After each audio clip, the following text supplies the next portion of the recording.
Market సూచీలు నష్టాల్లో ప్రారంభమయ్యాయి. సెన్సెక్స్ 180 పాయింట్లు నష్టపోయి 78,500 వద్ద కొనసాగుతుంది. నిఫ్టీ 50 పాయింట్ల నష్టంతో 23,760 వద్ద ట్రేడ్ అవుతుంది. Adani sports, Zomato, ICICI bank, Axis bank, Bharti Airtel, ITC top gainers గా ఉన్నాయి. Infy, Maruti, M&M, HCL, Nestle India నష్టాల్లో కొనసాగుతున్నాయి. ఈ నెల 7న ఒడిశాలోని సిమ్లీపాల్ టైగర్ రిజర్వేర్ నుంచి తప్పించుకున్న 3 ఏళ్ల ఆడపులి జీనత్ కోసం మొదలైన వేట ఎట్టకేలకు పశ్చిమ బెంగాల్లో ముగిసింది. మగపులి తోడు కోసం వెతుకుతూ ఇన్ని రోజులుగా జుగ్రామ్, బాకురా, పులివర్లియా అడవుల్లో 120 కిలోమీటర్ల దూరం మేర ప్రయాణించిన జీనత్ను అటవీ అధికారులు బాంకురా జిల్లాలో మొత్తిచ్చి పట్టుకున్నారు.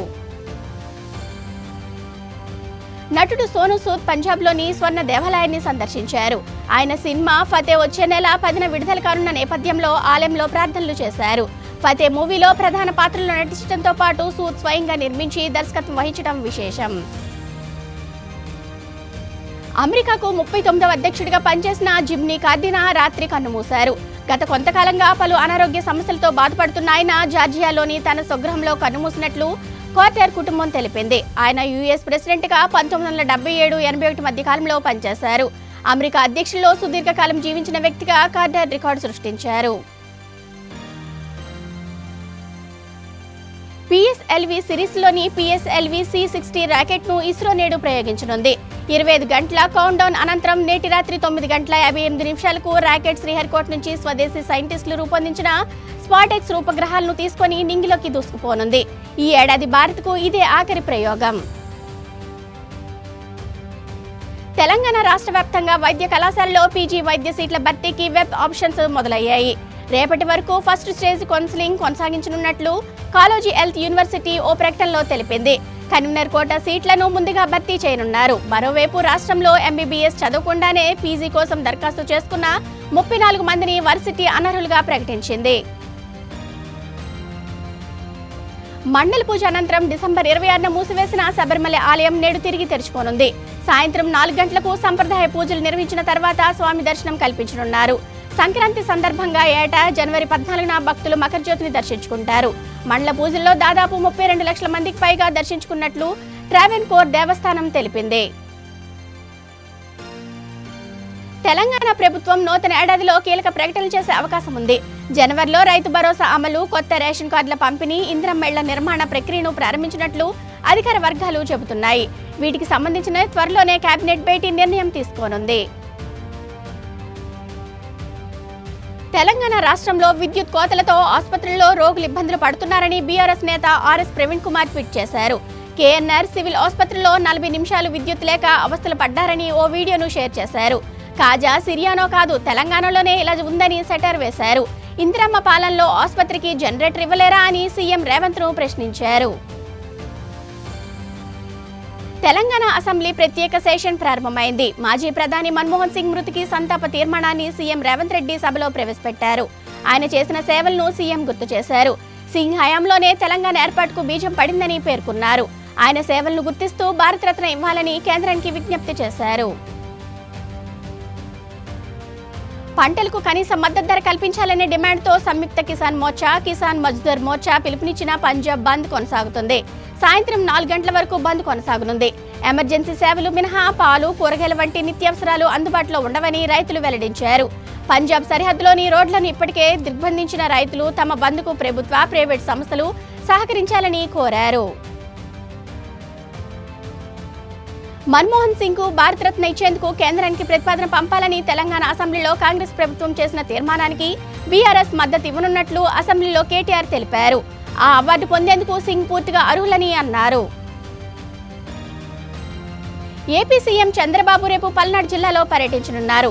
నర్సారావుపేట నియోజకవర్గంలోని ఎల్లమంద గ్రామంలో ఆయన లబ్ధిదారులకు పింఛన్ల పంపిణీ చేయనున్నట్లు ఆ పార్టీ వర్గాలు తెలిపాయి.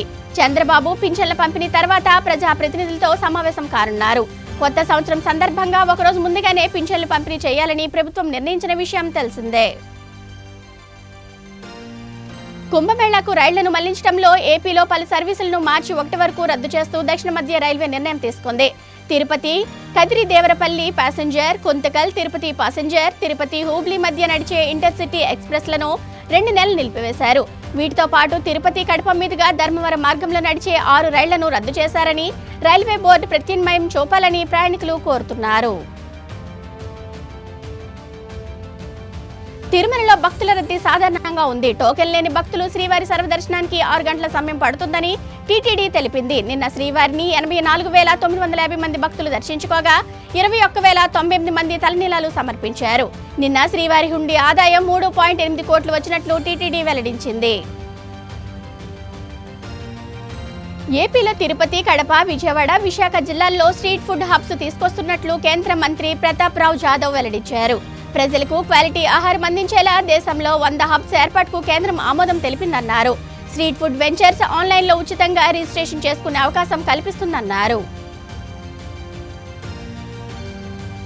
ఎన్టీఆర్ భరోసా పెన్షన్లో స్పాంజ్ కేటగిరీని కొత్తగా ఏపీ ప్రభుత్వం చేర్చింది. పెన్షన్ పొందుతున్న వ్యక్తి చనిపోతే అతని భార్యకు ఈ కేటగిరీ కింద మరుసటి నెల నుంచే పెన్షన్ ఇవ్వనుంది. నవంబర్ 1 నుంచి డిసెంబర్ 15 వరకు గుర్తించిన 5,402 మందికి రేపు పెన్షన్ అందించనుంది. అలాగే వివిధ కారణాలతో 2 లేదా 3 నెలల పెన్షన్ తీసుకొని 50,000 మందికి రేపు మొత్తం పెన్షన్ ఇస్తామని మంత్రి అనగాని సత్యప్రసాద్ చెప్పారు. ఉద్యోగాల కోసం దళార్లను నమ్మి మోసపోవద్దని బొబ్బిలి డీఎస్పీ పి శ్రీనివాసరావు కోరారు. విజయనగరం జిల్లా వీరబొబ్బిలి క్రీడా మైదానంలో సోమవారం పోలీస్, ఆర్మీ ఉద్యోగాల కోసం శిక్షణ పొందుతున్న నిరుద్యోగులతో మాట్లాడి పలు సూచనలు చేశారు. నిష్పక్షపాతంగా ఉద్యోగ నియామకాలు జరుగుతున్నాయని చెప్పారు. కేంద్ర హోంమంత్రి అమిత్ షా రాజ్యాంగ నిర్మాత అంబేద్కర్ పై చేసిన వ్యాఖ్యలను ఖండిస్తూ వామపక్షాల ఆధ్వర్యంలో విజయనగరం కలెక్టరేట్ వద్ద ధర్నా నిర్వహించారు. తక్షణమే మంత్రి పదవికి రాజీనామా చేయాలని, భారతదేశ ప్రజలకు క్షమాపణ చెప్పాలని ఈ సందర్భంగా వామపక్షాల నాయకులు డిమాండ్ చేశారు. క్షమాపణలు చెప్పడంతో పాటు అమిత్ షాను మంత్రివర్గం నుంచి తొలగించే వరకు తమ పోరాటం కొనసాగుతుందని స్పష్టం చేశారు. ఉత్తరాంధ్ర ప్రజల ఆరాధ్య దైవం విజయనగరం ప్రజల కొంగు బంగారం పైడితల్లి అమ్మవారి వనంగుడి ఆవరణలో శాస్త్రోక్తంగా చండీ హోమం నిర్వహించారు. అమ్మవారి జన్మ నక్షత్రం, మూల నక్షత్రం సందర్భంగా ఆలయ అర్చకులు రాజేష్ శర్మ ఆధ్వర్యంలో సంప్రదాయబద్ధంగా హోమం నిర్వహించారు. పలువురు దంపతులు హోమంలో పాల్గొని అమ్మవారి పూజాధికారులు నిర్వహించి తీర్థ ప్రసాదాలు స్వీకరించారు.